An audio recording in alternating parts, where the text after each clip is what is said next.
The subject of this seminar is the veil of thoughts. And following out the theme that somebody once suggested by saying that thought is a means of concealing truth, despite the fact that it's an extraordinarily useful faculty. But in quite recent weeks, we've had an astounding example of the way mankind can be bamboozled by thoughts. There was a crisis about gold, and the confusion of money in any form whatsoever with wealth is one of the major problems from which civilization is suffering. Because way back in our development, when we first began to use symbols to represent the events of the physical world, we found this such an ingenious device that we became completely fascinated with it. And in ever so many different dimensions of life, we are living in a state of total confusion between symbol and reality. And the real reason why in our world today, where there is no technical reason whatsoever why there should be any poverty at all, the reason it still exists is people keep asking the question, where's the money going to come from? Not realizing that money doesn't come from anywhere, and never did, except if you thought it was gold. And then, of course, if to increase the supply of gold, and use that to finance all the world's commerce, prosperity would depend not upon finding new processes for growing food in vast quantities, or getting nutrition out of the ocean, or getting water from atomic energy. No, it depends on discovering a new gold mine.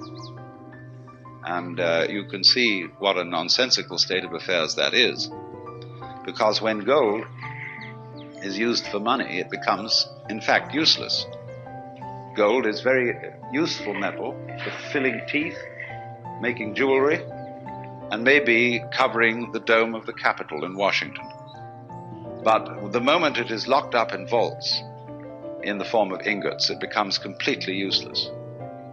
It becomes a false security, something that people cling to, like an idol, like a belief in some kind of big daddy, oh God, with whiskers, who lives above the clouds. And all that kind of thing diverts our attention from reality. We go through all sorts of weird rituals and get in the symbol, in other words, gets in the way of a practical life. So it was, you remember the Great Depression. I expect a number of you here looking around are old enough to remember the Great Depression, when one day everybody was doing business and things were going along pretty well, and the next day there were bread lines. It was like someone came to work and they said to him, sorry chum, but you can't build today. No building can go on, we don't have enough inches. He said, what do you mean we don't have enough inches? We got wood, haven't we? We got metal, we even got tape measures. He said, yeah, but you don't understand the business world. We just haven't got enough inches, just plain inches. We've used too much of them. And that's exactly what happened when we had the Depression. Because money is something of the same order of reality as inches, grams, meters, pounds, or lines of latitude and longitude. It is an abstraction. It is a method of bookkeeping to obviate the cumbersome procedures of barter. But our culture, our civilization, is entirely hung up on the notion that money has an independent reality of its own. And this is a very striking, concrete example of what I'm going to talk about, of the way we are bamboozled by our thoughts, which are symbols, and what we can do to become unbamboozled, because it's a very serious state of affairs. Most of our political squabbles are entirely the result of being bamboozled by thinking. And it is to be noted that as time goes on, the matters about which we fight with each other are increasingly abstract. And the wars fought about abstract problems get worse and worse. We are thinking about vast abstractions, ideologies called communism, capitalism, all these systems, and paying less and less attention to the world of physical reality, to the world of earth and trees and waters, people, and so are, in the name of all sorts of abstractions, busy destroying our natural environment. Wildlife, for example, is having a terrible problem continuing to exist alongside human beings. Another example of this fantastic confusion is that not so long ago, the Congress voted a law imposing stern penalties upon anyone who should presume to burn the American flag. And they put this law through with a great deal of patriotic oratory and quoting of poems and so on about Old Glory, ignoring the fact entirely that these same congressmen, by acts of commission or omission, are burning up that for which the flag stands. They are allowing the utter pollution of our waters, of our atmosphere, the devastation of our forests, and the increasing power of the bulldozer to bring about a ghastly fulfillment of the biblical prophecy that every valley shall be exalted, every mountain laid low, and the rough places plain. But you see, they don't notice the difference between the flag and the country. Or as Korzybski pointed out, the difference between the map and the territory. Now, however, I think we should begin by talking a little bit about when we use the word physical reality as distinct from abstraction, what are we talking about? Because you see, there's going to be a fight about this, philosophically. If I say that the final reality that we're living in is the physical world, a lot of people will say that I'm a materialist, that I'm unspiritual, and that I think too much of an identification of the man with the body.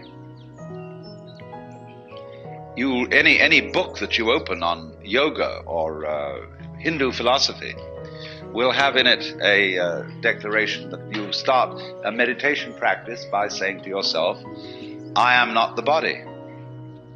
I am not my feelings. I am not my thoughts. I am the witness who watches all this and is not really any of it. And so if I were to say then that the physical world is the basic reality, I would seem to be contradicting what is said in these Hindu texts. But it all depends on what you mean by the physical world. What is it? First of all, it must be pointed out that the idea of the material world is itself philosophical. It is in its own way a symbol.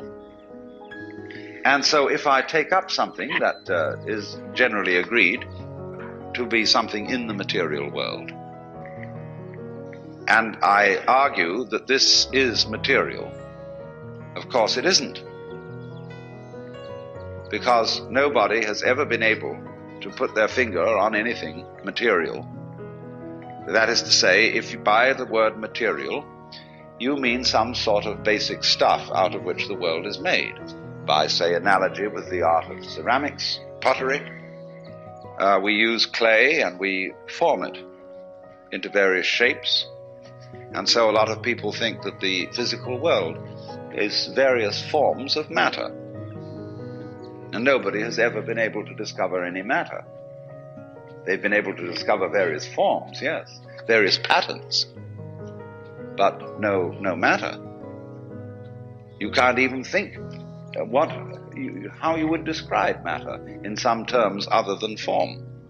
Because whenever a physicist talks about the nature of the world, he describes a form, he describes a process, which can be put into the shape of a mathematical equation.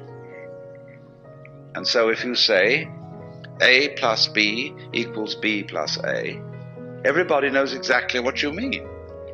It's a perfectly clear statement. But nobody needs to ask, what do you mean by A or what do you mean by B? Or if you say 1 plus 2 equals 3, that's perfectly clear. But you don't need to know 1 what, 2 what, or 3 what. And all our descriptions of the physical world have the nature of these formulae, numbers. They are simply mathematical patterns, because what we're talking about is pattern.